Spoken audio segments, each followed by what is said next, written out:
Hi, I'm Everett Abrams, the Wizard of Wood, and I know you've seen me do these videos and talk about different products and everything else.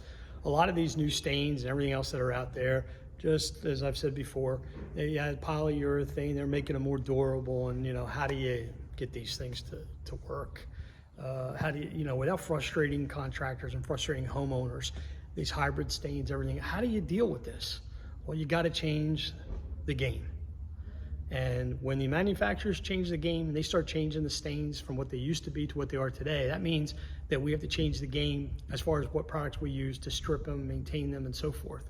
And everybody's still trying to use the sodium hydroxide, the old strippers, the old chemicals that were used before, instead of coming out with, hey, maybe there's something easier.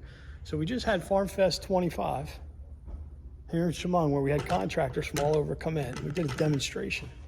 And people are amazed. I know some people have reposted it, but we take our DRP Stripper Plus, DRP short for Deck Restoration Plus, and we put solid stain. We got a piece of old wood with solid stain we did from a deck, and I put the Stripper Plus on, let it sit for about 30 minutes, and scraped it. I took a green pad, never even used a pressure washer. You can take a pressure washer and just rinse that off and everything, and boom, there you go.